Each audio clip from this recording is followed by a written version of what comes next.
Sa unang tingin, ang mansyon ng mga Silva ay kinang at perpektong pinahiran ng katahimikan. Malamig na marble, salamin na sumasalamin sa liwanag, at isang malaking portrait ng kasal na may bitak sa sulog. Ngunit sa likod ng pinakinis na pader at pulbos ng lipunan, may naglalagablab na panunuya na hindi agad makikita ng sinuman maliban sa nagugulantang puso ng isang babae, si Joanna. Manatili hanggang katapusan, i-like, mag-subscribe at i-hit ang bell para sa mga susunod na kwento. Noong araw na iyon, sumabog ang katahimikan sa sala ng Silva. Si Drew, naka-jacket, kumikislap ang relo sa pulso, ang mukha ay may panlitan ng galit at pagkahiya. Hawak-hawak niya ang isang piraso ng papel, photocopy ng bank statement na may serye ng withdrawal at mga transaction na hindi kailanman ginawa ni Joanna, ayon sa kanya. Ikaw ang nagnakaw ng pera ng kumpanya, sigaw niya, at ang salitang iyon ay may bigat na parang bakal. Ang mga bisita ay tumigil sa pag-uusap, ang mga kutsara sa mesa ay tumahimik. Si Joanna ay natigilan, ang mga kamay ay mabini mula sa harina at mantika ng kanyang maliit na bakery. Ang amoy ng bagong lutong pandesal ay sumisipol pa rin sa isip niya, isang bagay na pinakakilalang tinda ng kanyang pagkakakilalan. Hindi ng isang magnanakaw, kundi ng isang babaeng nagbubukas ng oven umaga-umaga upang maghatid ng tinapay sa kapitbahayan. Tumingala siya sa portrait ng kasal na ngayon ay yari sa bitak. Ang maliit na peking ngiti na nakaukit sa larawan ay tila lumubog. Huwag mong ganyang hagurin ako dito, malumanay ngunit matatag na sabi ni Joanna. Wala akong kinalaman, tanungin mo muna ako. Ngulit hindi na doon nagtapos ang usapan. May dumating na 2 pulis, may hawak na pormal na reklamo si Drew. Sa ilang minuto, ang mga kamay ni Joanna ay napalibutan ng lamig ng metal. Ang tanawin ng mga manibela ng pulis at ang pag-ikot ng tanawin ay naging parang malabong pelikula. Ang paghipo niya sa lumang litrato ng kasal bago dinala siya palabas, ang amoy ng sabon at shampoo na nagmamasa sa kanyang buhok, ang malamig na hagdan na pumapalo sa sasakyan ng pulis. Sa labas, ang kapitbahay na si Aling Nida ay tumingin lang ng may luha sa sulok ng mata. May ilang nagpapaalam sa kanya ng mga pasa ng kamay at tanong na walang sagot. Sa kulungan, siya ay naiwan na may maliit na bag lamang, isang damit, isang lumang rosaryo na galing sa ina at ilang barya para sa tinapay ng umaga. Hindi siya kinuwestiyonin ng masinsinan sa tunayang proseso. Mabilis ang mundo ni Joanna ay naging maliit at limitado, tulad ng hawak ng kamay ng isang anak sa isang napakalawak na palengke. Ang pagiging kabiyak ni Drew at ang katayuan ng pamilya Silva ay nagpabigat sa kanyang kaso. Ang mga pahayagan ay kumalat ng larawan niya na may headline na parang paratang at ang opinyon ng mga tao ay nagbago tulad ng ihip ng hangin. Sa loob ng selda, ang mga araw ay nagmistulang ulap na paulit-ulit. Ang liwanag ay pumapasok sa isang maliit na bintana at may tunog ng rehas na parang orasan. Dito niya nakilala si Marie, maliit ang tangkad, may mata na nakakakita ng maraming sakit, ngunit may ngitiring magaan kapag may biglang tawanan. Si Marie ay tumangkad sa kanya ng isang maliit na piraso ng tinapay noong unang gabi. 1 kilos na higit pa sa pagkain.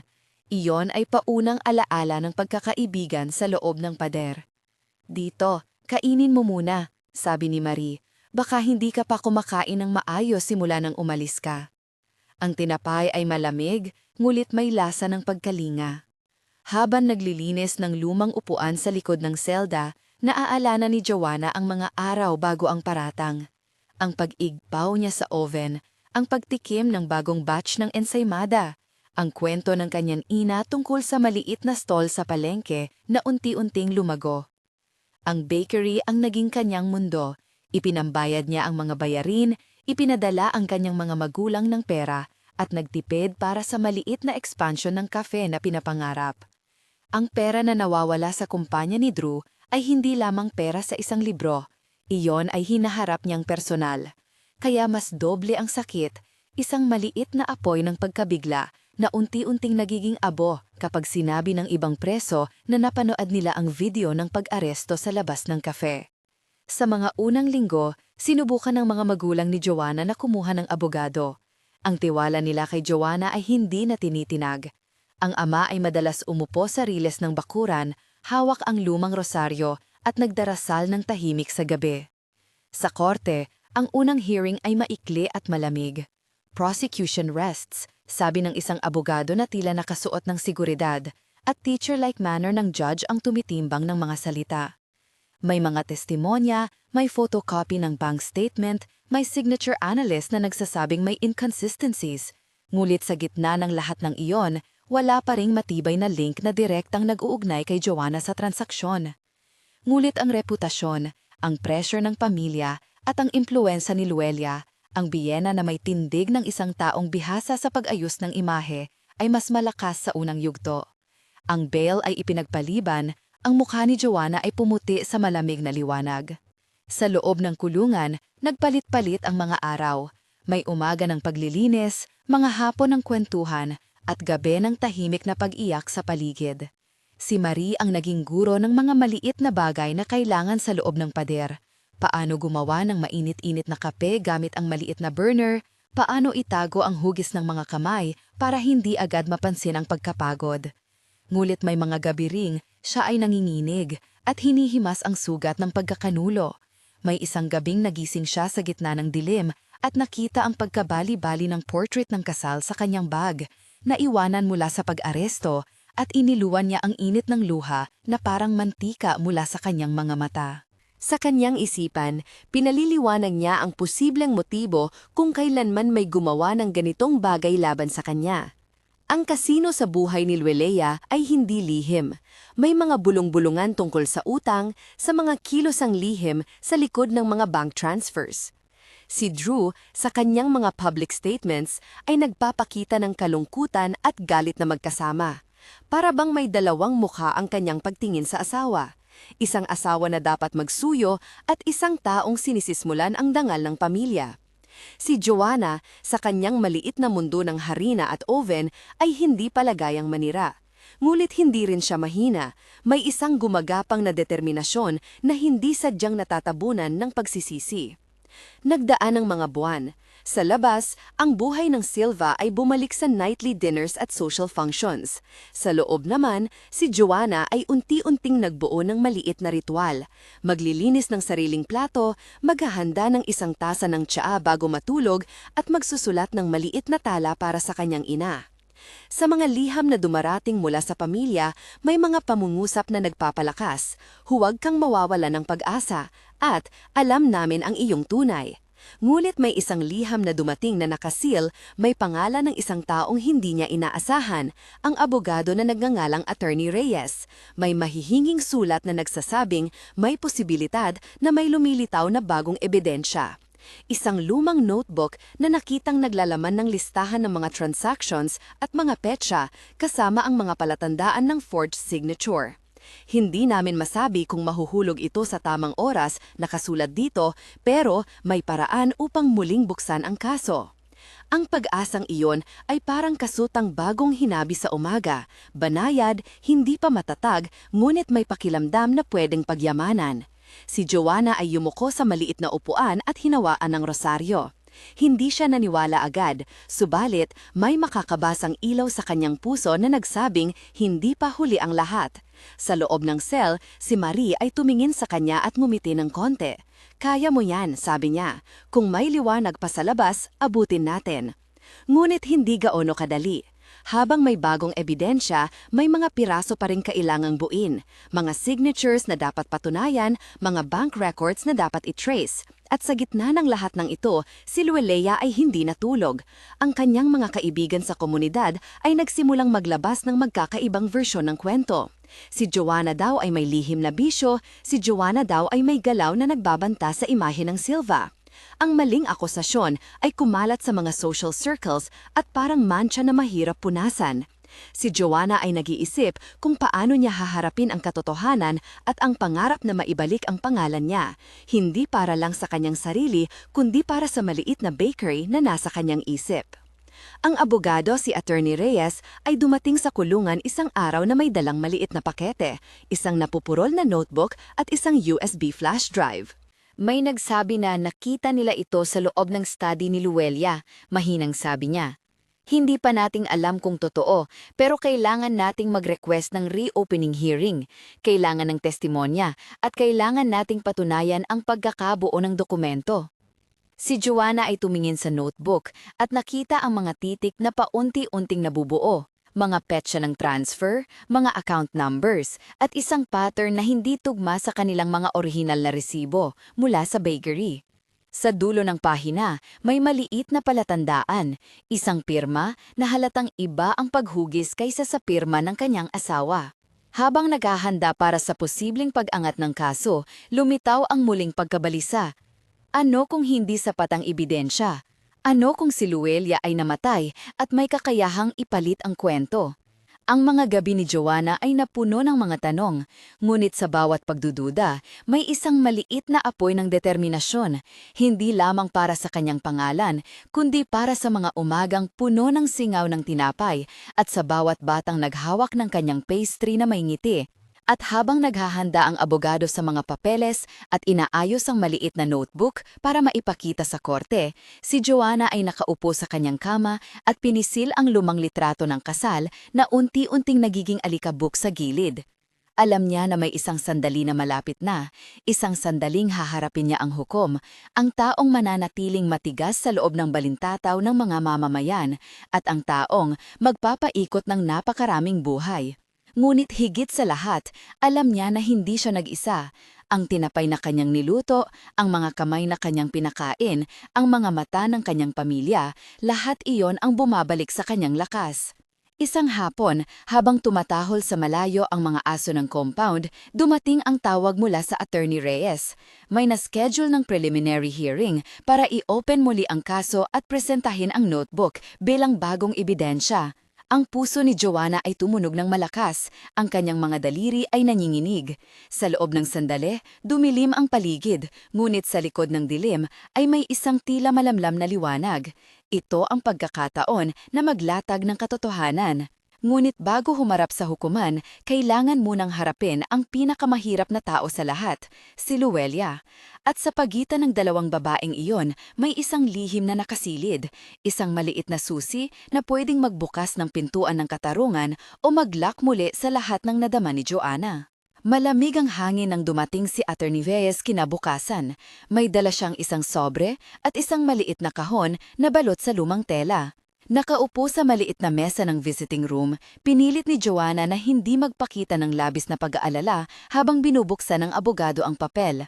May nakita ang isang kapitbahay sa bahay ni Luelia, mahinang sabi ni Attorney Reyes, habang inaalis ang tela at ipinapakita ang maliit na bakal na susi. Maliit ito, may marka ng kalawang sa gilid at may nakaukit na numerong mukha ng isang safety box. Nakahakbang sa pagitan ng mga pahina ng notebook, para kasing itinago para hindi halata. Hawak-hawak ng daliri ni Joanna ang rosaryo. Ang pagkakita sa susi para bang tumama sa isang piraso ng matagal na pangarap at takot. Paano nila nahanap? Tanong niya nang di niya namamalayan na naninginig ang boses. Ang kapitbahay ni Luelia, si Rosa, nagsabi na may nadinig siyang pag-iyak at may mga taong nagbabalik-balik sa bahay. Napansin niya ang isang notebook na naiwan sa mesa. Tinignan niya, nakita ang mga transaksyon at nandyan din ang susi, nakadugtong sa pahina. Tinawag niya kami, paliwanag ni Ate Reyes. Sinabi niya na hindi niya kayang manahimik dahil baka masira ang buhay ng taong naaapektuhan. Nagdesisyon siyang ipaabot. Ngumiti si Joanna ng mahina, hindi dahil sa ligaya lamang, kundi dahil sa bigat ng responsibilidad na kasunod nito. Kung iyon ang susi ng safety box, posibleng nandoon ang mga orihinal na dokumento, bulong niya. Ang mga resibo, ang kontrata, kung nandoon, maipapakita natin na peke ang pirma. Oo, sagot ng abogado. Kailangan nating makuha ang laman ng box agad. Magpaurong ng search warrant ako, uunahin ko ang korte para dito.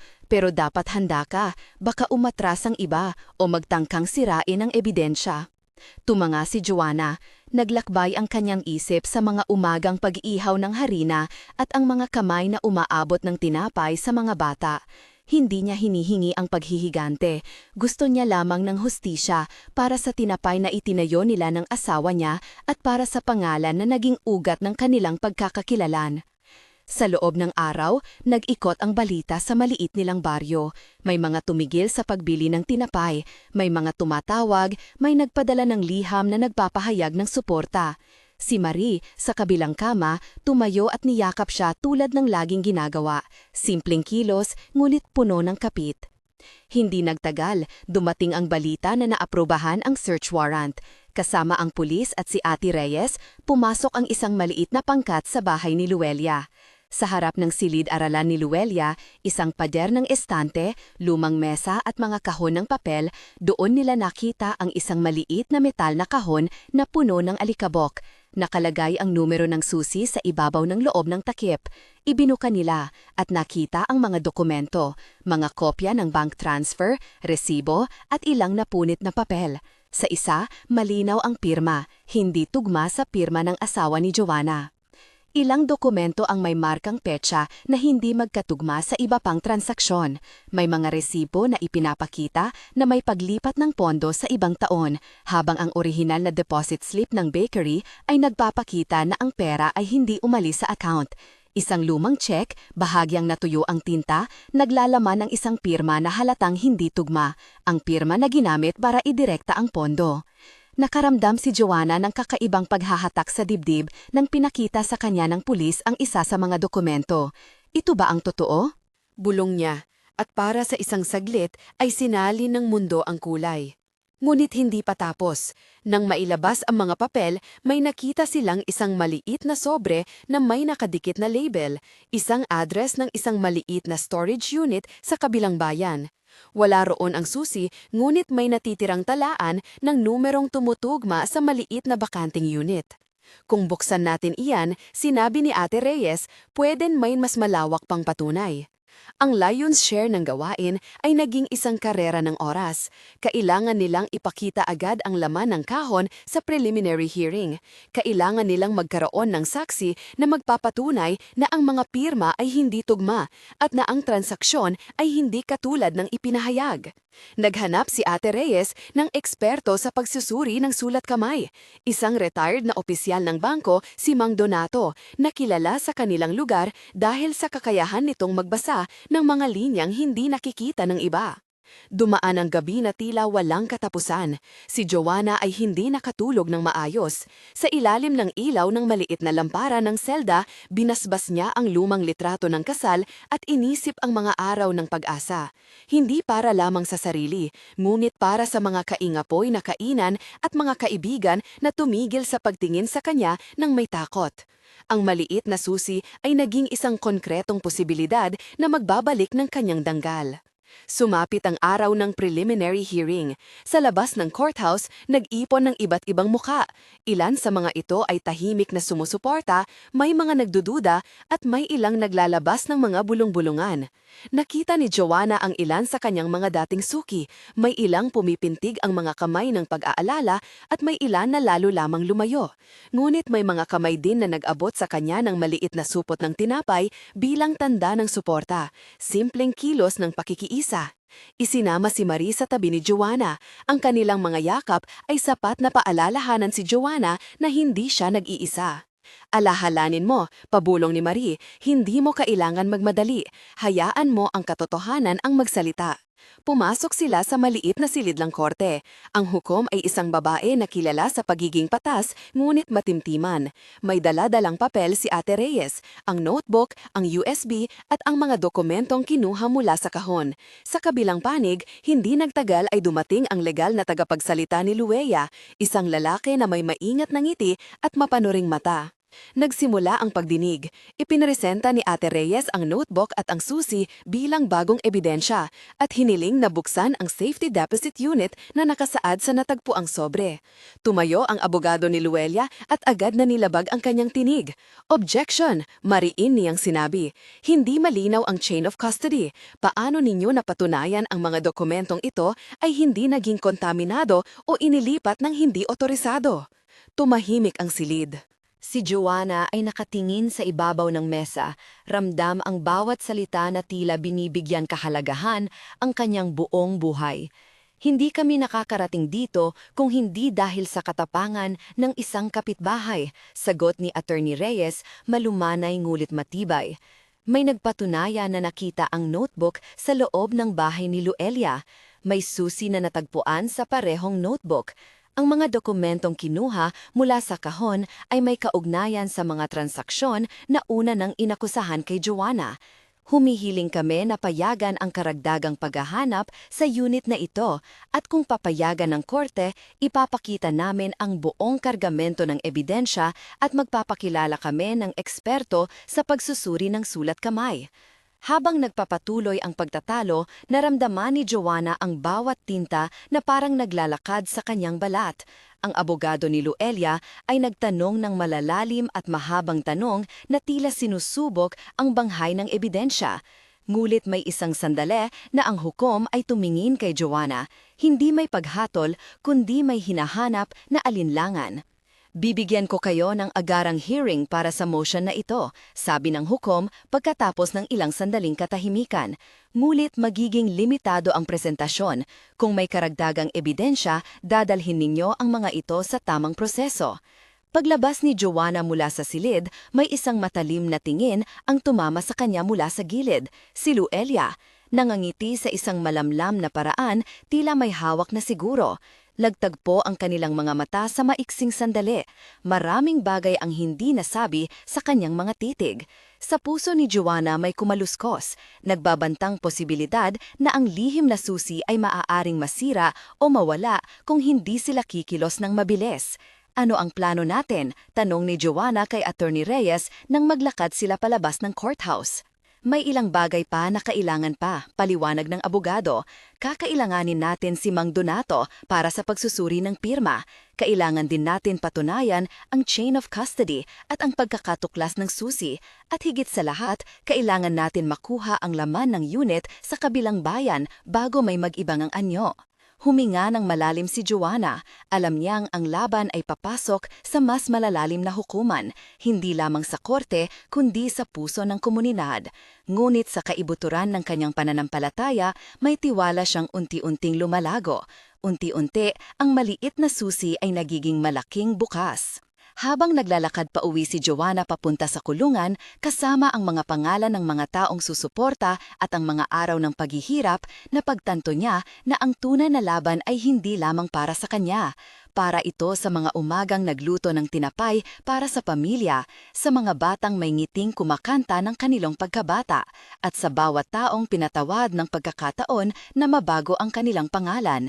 At habang malamlam na sinasapawan ng dapit hapon ang mga gusali ng bayan, may umusbong na bagong plano sa isipan ni Attorney Reyes, isang plano na, kung magiging matagumpay, ay maglalantad ng mas maraming lihim at magtutulak sa mga susunod na pagsubok ng katarungan. Ngunit bago iyon, kailangan munang makipagsabwatan sa katotohanan na nasa loob ng safety unit, at upang makuha ito, kailangan nilang magmadali. Sa loob ng selda, ipinako ni Joanna ang rosaryo sa dulo ng kama at pinilit ang sarili na manalangin ng tahimik, para sa tapang, para sa pag-asa at para sa sinumang magpapasya na humarap sa katotohanan. Ang maliit na susi, nakalatag sa mesa ng abogado, tila kumikislap sa isip niya. Paalala ng isang sandali na maaaring magbukas ng isang pinto o mag-lock muli ng lahat. Nagpaplanong mag-umpisa ng susunod na yugto ng kanilang paghahanap si Ate Reyes, isang mabilis na paglalakbay sa kabilang bayan, paghingi ng pag-access sa unit, at ang mabilis na pagkuha sa ekspertong susuriin ang mga pirma. Sa labas, ang bayan ay patuloy sa kanyang pag-ikot. Ang mga tindahan, ang tao sa palengke, ang mga alagang aso na tumahol sa dapit hapon, ngulit sa puso ni na Joanna at ng kanyang mga kasama, ang oras ay tila tumitinding pulso. Gayunpaman, may isang tao rin na hindi nagpapahinga, si Luelia. Sa kanyang sariling tahanan, pinunasan niya ang luha, inayos ang buhok, at nag-prepare para sa isang pagtatanhal sa korte na magpapanatili sa kanya na maayos sa mata ng publiko. magkakaroon ng sagupaan at ang maliit na susi ay mawawala o magiging sandata. Ang bawat isa ay may kanilang plano at sa pagitan ng dalawang babaeng iyon, ang hinihintay na pagtunghayan ay unti-unting lumalapit.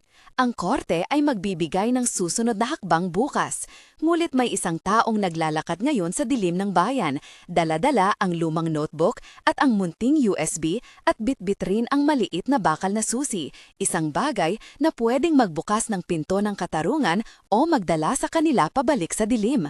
Ang taong iyon sa dilim ay tumigil sa sinag ng ilaw mula sa tindahan ng gulay at hinilera ang kanyang mga daliri sa palibot ng maliit na USB habang pinipiga sa bulsa ang lumang notebook. Ang bakal na susi, malamig sa kanyang palad, nagbigay ng kakaibang kapanatagan at takot ng sabay.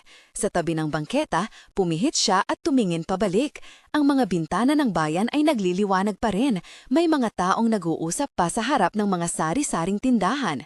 Hindi siya pamilyar sa kabuuan ng plano. Alam lang niya ang mga pangalang nabasa sa notebook at ang isang utos na ibigay ang mga iyon sa tamang kamay kapag dumating ang pagkakataon. Ito na ang oras, bulong niya sa sarili, wala nang atrasan. Ang kanyang pangalan ay Marco, isang dating tagapangalaga sa safety unit, isang maliit na unit sa kabilang bayan kung saan inilalagak ang mga pansariling gamit ng mga nasasakdal habang dumadaan sa proseso. Hindi siya malaking tao sa kwento, hindi politiko, hindi abogado, ngulit may mga mata at kamay siya sa loob, at may konsyensya. Habang papalapit siya sa kanto na nagdadala sa munting daan patungo sa opisina ng unit, naalala niya ang mga gabing nag-iisa siyang nag-aayos ng mga gamit na naiwan at ang mga piraso ng papel na hindi tumutugma sa tala. Minsan may mga pirma na mali, minsan may mga listahan na nawawala. Hindi niya alam kung ano ang lahat ng ibig sabihin noon, alam lang niya na may maliit na bagay na hindi tumitimbang kung ipagpapalit sa katahimikan. Kaya kinuha niya ang ilan sa mga dokumento, ilang pahina, isang lumang USB na maaaring may larawan o tala. At kinuha rin niya sa isang tabing pag-iisip ang maliit na bakal na susi na nakita niyang nakalibing sa isang lalagyan ng mga padlock. Ngayon, naglalakad siya sa ilalim ng buwan, may hangin na dumudungaw sa kanyang leeg at nagdadala ng halimuyak ng uling mula sa karinderya. May dalawang pinto sa harapan niya, ang pinto ng opisina ng unit at ang pinto ng isang maliit na bahay kung saan nakatira ang sinasabing kustodyan, ang taong may responsibilidad sa pag-iingat ng mga gamit. Alam ni Marco na kung ang mga dokumento at file ay maipapasa sa tamang eksperto, malaki ang may tutulong nito kay Joanna. Ngunit alam din niya na may mga taong handang bayaran o bawiin ang katotohanan. Sa kabilang bahagi ng bayan, si Ate Reyes ay hindi nag-aalangan. Nag-ayos siya ng mga papel sa loob ng kotse, ang ulo ng abogado puno ng listahan, Mang Donato, chain of custody, motion para sa swift access, at isang hulma ng abogado para sa pagkuha ng escort mula sa pulisya. Tumawag siya sa isang kakilala sa probinsya, mabilis na, nang hindi nawawala sa husay, inutusan niya ang isang lumang kasamahan na magsaad ng presensya sa kabilang bayan sa umaga. Hinding-hindi maaaring maghintay ang korte kung maaari ang pruweba. Makakakuha tayo ng warrant, sabi ni Ate Reyes sa sarili habang nagmamaneho. Kailangan nating bilhin ang oras at igiit ang chain of custody. Kung may sinumang maglabas o mag-aayos ng dokumento ngayon, malalaman natin kung sino ang kumilos. Tumigil siya sa isang maliit na kapehan, nag-order ng mainit na kape at tiningnan ang listahan. Sa ilalim ng pangalan ni Mang Donato, isinulat niya ang mga salita, pirma, eksperto, sa loobing eksaminasyon, dating tala mula sa unit. Tinipon niya ang ilang naunang sulat ni Joanna at ang litrato ng maliit na susi, lahat ng gamit na kakailanganin para ipakita sa hukom na may makatuwirang dahilan para magbigay ng mas malawakan at mas mabilis na access. Samantala sa isa pang sulok, si Luelia ay nag-makeup at nag-practice ng mga linya. Sa telebisyon ng kanyang opisina, may mga balita tungkol sa kaso, mga ulat na maikli, may mga eksenang kinunan sa labas ng korte. Hindi siya naiinip, alam niya ang kanyang imahe ay dapat hindi matawagan. May mga papeles na nakabalot sa folder sa kanyang mesa, mga sagot, mga affidavit ng mga saksi, at isang maliit na malikot na pila ng resibo, mga papeles na maaaring magpaliwanag ng kanyang paggalaw o magdulot ng mga bagong tanong. Tumawag si Luelia sa isang taong kilala bilang Tobias, isang maliit na operator na may kakayahang umayos ng maliliit na problema. Mga taong magsasalita sa tamang oras, mga taong maglalagay ng maling tala o magbubura ng bakas. Siguraduhin mong walang makapagsilbing daluyan tungo sa ibang pananaw, utos niya, ang tinig malamig. At kung may nagbabalak na kumuha ng anumang bagay mula sa unit, pigilan ninyo kaagad. Tiniyak ni Tobias ang kanyang sagot at lumabas sa opisina, ang mga mata nag-iilaw sa pagnanais na matapos ang gawa. Ang mga taong tulad ni Tobias ay mabuti sa pag-ikot ng mga suliranin. May kakayahan silang gumawa ng maliliit na kastilyo ng katotohanan at sirain ang mga koneksyon nang hindi alam ng marami. Sa loob ng selda, habang lumilipas ang gabi, pinindot ni Joanna ang rosaryo sa kanyang mga daliri. Hindi siya nagpapakita ng takot sa labas, ngunit sa loob, may mga tanong na nagtatakbuhan. Kung mabubuksan ang unit, ano ang makikita nila? Tanong niya sa sarili habang pinapakinggan ang malayong ingay ng mga motorsiklo. Kung mawawala ang susi, ano ang mangyayari sa lahat ng pagpapatunay?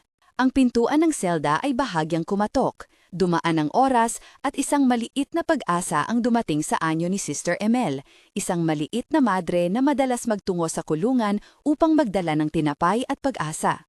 Joanna, mahina niyang wika habang inilalapag ang isang maliit na supot ng tinapay sa mesa. Nandito kami para sa iyo, hindi ka nag-isa. Huminga si Joanna at tumingin sa rosaryo. Salamat sister, sagot niya, ngunit hindi niya sinabi ang buong katotohanan na ang labanan ay higit pa sa kanya, na may mga kamay na kumikilos sa dilim upang ilahad ang katotohanan. Sa labas, ang mga relo ng bayan ay unti-unting papalapit sa madaling araw. Nagkakatoon ang bawat panig sa kani-kanilang kamay. Si Attorney Reyes na nag-oorganisa ng mabilis na biyahe, si Mang Donato na inatasang maghanda ng isang madali ang forensic kit, si Marco na papalapit sa labas ng unit na may dalang USB at susi, at si Luelia na nagpatuloy sa paghubog ng kanyang imahe sa publiko.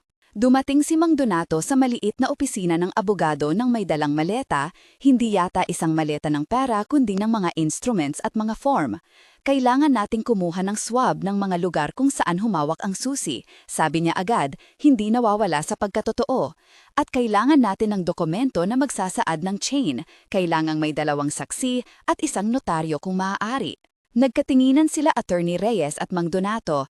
Alam nila na bawat galaw ay dapat maayos na maitala, hindi lang para sa korte, kundi para sa kinabukasan ni Joanna. Magkakaroon kami ng escort mula sa munisipyo, tugon ni Attorney Reyes. Papunta kami na may pahayag mula sa hukom. Kailangan lang nating siguraduhin na walang nagawang malisyosong pagkilos habang nandyan kami. Ngunit, habang sila'y nagbabalak at naghahanda, may naglalaho ring maliit na anino malapit sa gate ng unit. Isang taong nakataas ang ulo, nagtataka kung itutuloy ang kanyang pagpapadala. Si Marco, naglalakad papalapit, nanginginig ang mga kamay, ngunit matibay ang pagnanais. Sa kanyang notebook, may mga linya na nagsasabing, kung magkakaroon ng panganib, ilagay sa ilalim ng lumang ikid na bato sa likod ng unit. Sa kanyang isip, nag-ikot ang mga larawan ng mga pirma at listahan, mga piraso na magiging daan para sa katarungan o magiging kasangkapan sa paglimot. Sa kanto, may dalawang anino na sumusunod sa kanyang galaw, mga sakay ni Tobias, marahil. Hindi alam ni Marco kung sinong may utos sa kanila, mulit nadama niya ang bigat ng peligro. Pababa ng leeg siya, pinisil ang malikit na susi at nagmuni-muni, ang mga simpleng bagay na maaaring magpabago ng takbo ng buhay ni na Joanna at Luelia. Marahil, isang huling desisyon ang kailangan. Marahil, isang huling tapang. At habang naglalakad siya patungo sa gate ng unit, may isang glint ng ilaw mula sa USB, isang maliit na pangako ng katotohanan na naghihintay na may lantad. Sa ibang bahagi ng bayan, nagbukas ang pinto ng public gallery sa korte. Mga mamamahayag kumakalat upang magbigay ng ulat, at ang mga tao ay nag-uusap tungkol sa kung sino ang mananalo. Ngunit, sa puso ng bawat balita, sa ilalim ng mga larawan at sa likod ng mga pirma, may mga maliit na piraso ng katotohanan na tumitibay o natitinag depende sa paghinga ng pag-asa at kawalang katiyaan. Marco ay huminto sa harap ng gate. Napakinggan niya ang isang malapit na pagiyak, hindi malayo, mula sa isang silid kung saan ang isang inaalagaan ay nagbubukas ng mga lumang kahon. Sa loob ng kanyang dibdib, may 2 boto, isa para sa takot, isa para sa katapangan. Mabilis na at tila sa isang hininga lamang, tinungo niya ang maliit na pinto ng opisina. Hindi pa alam kung sa kanang kamay niya ilalagay ang USB at susi o sa kanyang kamay kung magsusuko siya sa inggit ng dilim. Sa loob ng kotse ni Attorney Reyes, nagring ang telepono. Marco? Tanong ng isang kilalang numero. Nandyan ka na ba? Tanong na may pagsubok at pag-aalala. Ngunit, sa kabilang dulo, si Marco ay naglingon sa likod, nakita ang 2 anino naglalapit at pinunasan ang kanyang mga palad. Ang oras ay nagiging manipis at ang bawat pagpiling gawin ay may kinalaman sa kung sino ang mananalo sa susunod na yugto ng paglilitis, ang katarungan o ang katahimikan. At sa sandaling iyon, habang ang buwan ay lumulubog at ang araw ay naghahanda na lumabas, si Marco ay nagtaas ng ulo, pumasok sa opisina at naglakad diretso patungo sa mesa ng custodian, hindi alam kung tatanggapin siya o itutulak pala. Ngunit may isang bagay na malinaw, ang maliit na USB at ang bakal na susi ay hindi na lamang mga bagay. Ito ang magiging susi sa pintuan na muling bubuksan ang mga tanong na matagal nang isinara. Sa labas, si Luelia ay naglakad palabas ng kanyang sasakyan na tila hindi nababahala. Ang kanyang ngiti ay maingat at ang mga mata niya ay sinusukak ang paligid. Sa puso niya, alam niyang mayroong anino na naglalakad sa likod ng mga linya, isang banta, ngunit handa siyang lumaban. Sa loob ng selda, humigpit si Joanna sa kanyang rosaryo at nagdasal ng panibago. Hindi siya nakakaalam ng mga detalye ng paglalakad ni Marco ni ng mga usapan ni na Ate Reyes at Mang Donato. Alam niya lang na ang oras ay papunta sa punto ng pag-ikot. May mga taong kumikilos at may mga taong tatahimik. Sa pintuan ng opisina ng unit, isang maliit na kampana ang tumunog habang isang pinunong matanda ang nagbukas at tumingin sa dumarating. Ang mukha niya ay hindi kilala kay Marco, ngunit sa mga mata niya ay may pag-aalalang pumapaimbulog, isang hudyat na ang isang bagong araw ay magdudulot ng bagong hamon. Ang oras ay tumitibay, ang mga hakbang ay nagiging mas matibay, at sa pagitan ng buwan at araw, ng gusali ng korte at ng maliit na opisina, ang mga tanong ay nag-aabang ng kanilang mga sagot. Ang kampana sa maliit na opisina ay tumilawak ng panandalian habang ang pintuan ng mesa ng kustodian ay bahagyang nakabukas. Si Marco ay kumapit sa gilid ng mesa, pinipigilang umihip, hawak ang USB at ang bakal na susi sa palad.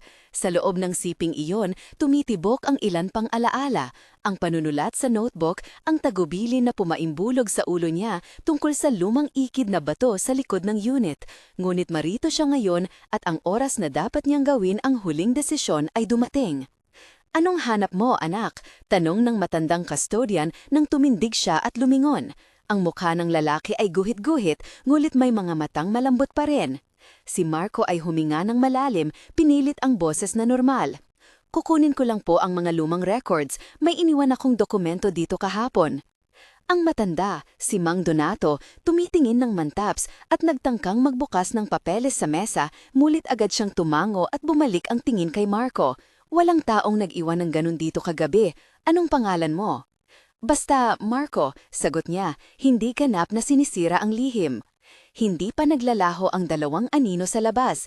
Maaaring sumunod na silang palapit sa gate, mahinang mga hakbang na tumatagos sa kalmadong gabi. Isinama ng liwanag mula sa kalsada ang isang guhit sa kahabaan ng sahig. Ang USB sa loob ng bulsa ni Marco ay nagbigay ng panibagong glint kapag kumilos. Bago pa man makapagpatuloy, may isang malikot na tinig sa likod nila. Mukhang may bisita ang opisina. Malamlam at mapangakit ang tinin, isang lalaki ang humarang sa pinto. Mahusay ang pagkakasuot, ngunit ang mga mata ay malamig. Kasama niya ang isa pang anino, malalim ang paghinga. Si Marco ay nagtangkang masungkit ang bulsa, ngunit sinunggaban agad ng nakaitim na kamay ang braso niya. "Anong dala mo dyan?" Ang mahinang tanong may halong babala. Pilit na ngumiti si Marco. "Wala po, hindi ko na hinihiling." "Bilisan mo," ang maiksi at malamig na pahayag ng isa pa. "Ibigay mo at walang istorbo." Sa loob ng dibdib ni Marco, ang 2 boto, takot at tapang, ay nagbanggaan. Tingnan ang USB, tingnan ang lumang susi sa kanyang palad. May plano siyang sinusunod noon pa. Sa ilalim ng lumang ikid na bato sa likod ng unit, doon may ilalagay ang mga katotohanan, ligtas at tahimik. Ngunit sa likod ng mga ngipin ng panganib, tumutunog ang isang bagong boses. Kung hindi niya maihahatid ngayon ang ebidensya, saan man na mapagkakatiwalaan, mas malala ang maaaring mangyari kay Joanna at Luelia. Sandali, nangusap si Marco at nagkunwaring bumitaw. Sa isang mabilis na pagkilos, lumihis siya papunta sa maliit na estante kung saan nakaabot ang mga lumang kahon. Lumabas ang isang bahagyang halakhak mula sa labas. Malamlam na alarm ang naging tugon, at gamit ang mabilisan niyang kamay, inihulog niya ang USB sa isang kahon ng lumang mga resibo. Ang humawak sa kanya ay napatigil sandali. Sinisilip ang kahon, ngunit hindi pa rin tiyak. Nakikita namin ang babala ng isa sa kanila. Buksan mo at ibigay. Tumango si Marco, pinilit lumuhod na parang nagsusuri. Habang nagiging dahilan ang kilos, hinawakan niya ang isang maliit na susi na nakatago sa loob ng supot ng papel. Ang plano, kamay lang ang kailangan, kaunting pag-asa, at sana'y lumabas siya ng payapa. Ngulit isang kamay ang biglang yumuko sa kanyang balikat. Isang suntok ang nagpasimuno ng sakit mula sa likuran. Bumuntong hininga siya at napasandal sa mesa. Huwag! Sigaw ng matandang custodian, nakausli ang katawan upang ipagtagol si Marco. Wala kayong ginagawa rito, alis na kayo. Ang mahigpit na pagtingin mula sa isa sa dalawang anino ay nagduhot ng pag-igik. Hindi nila inaasahan ang pagtatanggol. Ngunit hindi iyon nagpigil. Ang isa sa kanila ay mabilis naglapag ng kamao kay Mang Donato, at ang matanda ay bumagsak ng bahagya, humihigpi. Patid ka, mahabang utos ang sumunod at parang signal iyon. Kunin ninyo ang kahon. Sinubukan nilang buksan, ngunit ang dalawang kamay ni Marco ay parang binalot ng yelo at apoy sa magkasabay. Sakit, takot, pangamba. Sa sandaling iyon, may kumatok sa pintuan. Isang mahinang pagkatunog, ngunit para sa mga anino ay parang bomba. Tumigil ang kilos ng mga salarin at ang kanilang mga mukha ay nagkitinganan. May dumaan, usisa ng isa. Mag-ingat, utos ng isa pa, at nagtulungan silang magdali palabas ng opisina na parang anino na tumatawid sa hangin. Muntik nang sumabog ang dibdib ni Marco sa paghinga. Pinilit niyang humiga ng patagilid, hawak ang kahon na ngayon ay lumawag. Sa pagkakataong iyon, dahan-dahan siyang tumindig, at mga luha ang sumagi sa gilid ng kanyang mata. Hindi dahil sa sakit, kundi dahil sa relief na may maliit na hangin ng pagkakataon.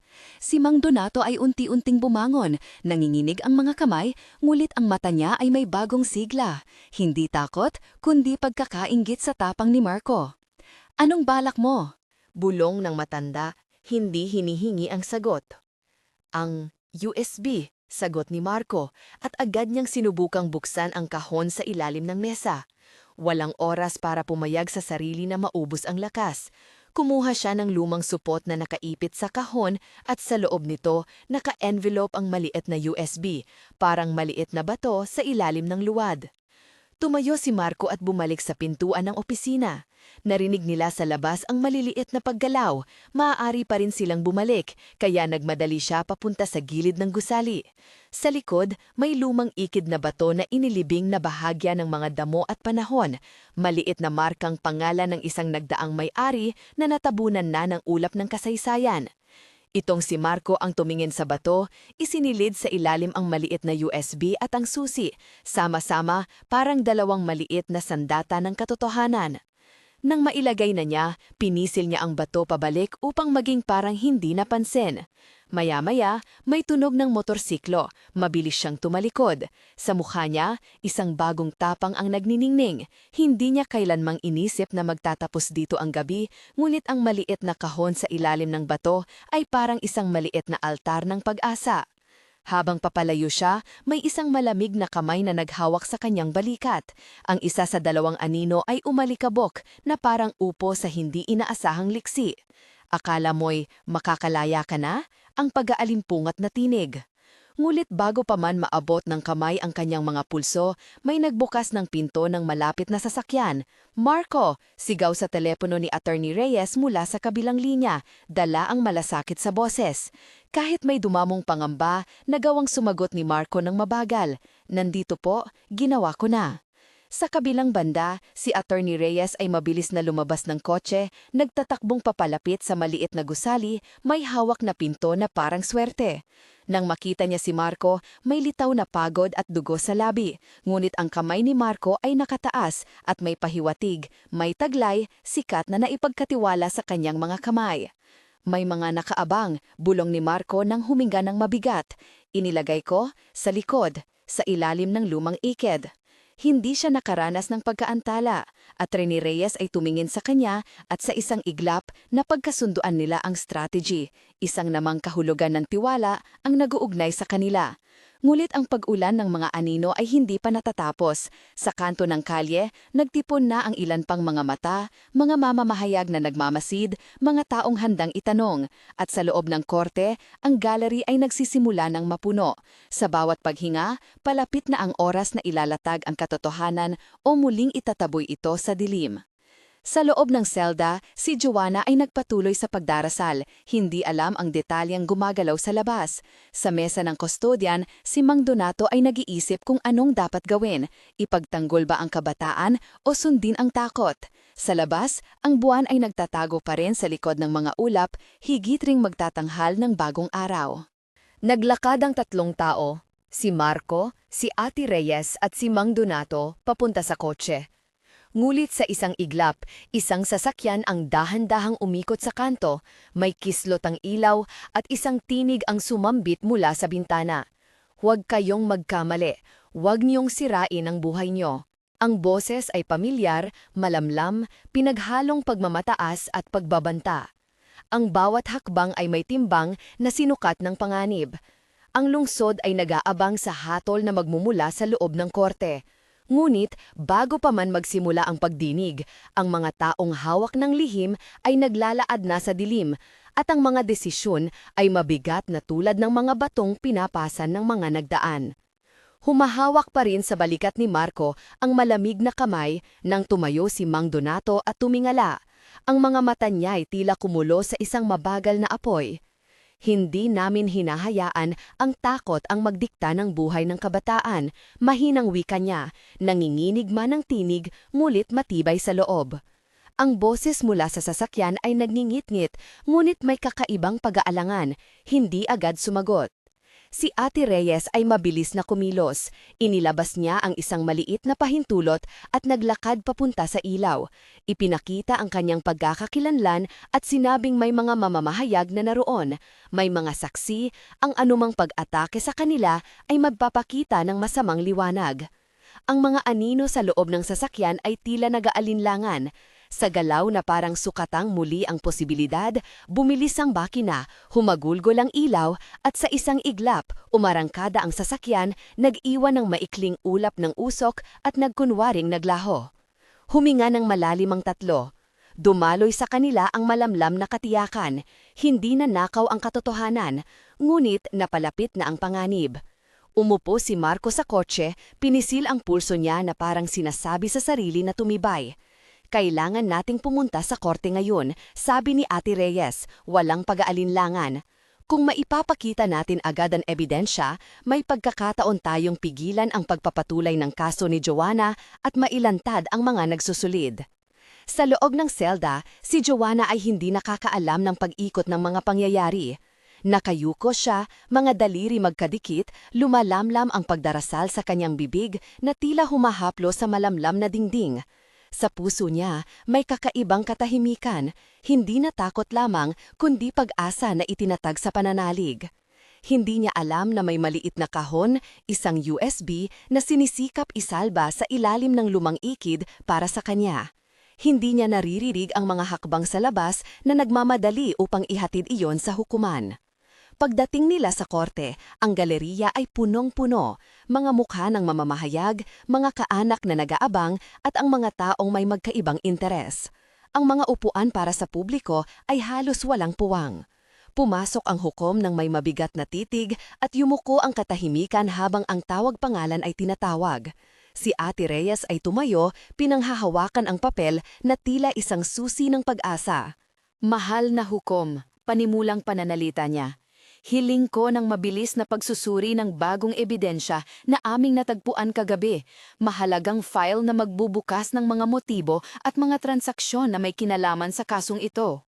Tumango ang hukom, ngunit hindi agad pumayag. Ang kinatawa ng prosekusyon ay tumindig, nagpakita ng pagkabahala at nagpahayag ng pagtutol sa paglalahad ng ebidensya sa publiko ng hindi pa nasusuri. Nagkaroon ng maikling pag-aalitan sa pagitan ng dalawang abogado. Ang oras ay tila humina at lumipad sa ibabaw ng bawat salita.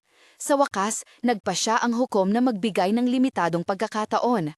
Hahayaan niyang suriin ng korte ang tinutukoy na ebidensya sa isang saradong silid sa ilalim ng mahigpit na seguridad bago ito ilahad sa paglilitis. Ang puso ni Marco ay kumalabog nang marinig iyon. Alam niyang naroon pa rin sa ilalim ng ikid. Alam niyang ang sikreto ay dapat mailabas at masuri. Ngulit, may isa pang sandali ng pananakot noon. Ang oras ng paghihintay ay parang paghinga na punong-puno ng katanungan. Sa labas ng silid, si Mang Donato ay nakatingin sa isang sulok. Ang kumukulong tapang niya ngayon ay nagsimulang magbunga sa isang tahimik na desisyon.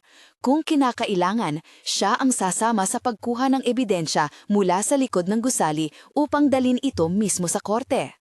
Habang isinasara ang pintuan at inaayos ang mga seguridad para sa pagsisilasat, isang maliit na kilabot ang dumampi sa hangin. Ang dalawa nilang mundo, ang maliit na USB sa ilalim ng bato at ang malalaking mata ng kapangyarihan ay magtatagpo ngayon sa harap ng hustisya. At sa loob ng selda, tahimik pa ring ipinagdarasal ni Joanna ang isang simpleng pakiusap, huwag hayaang malito ang katotohanan.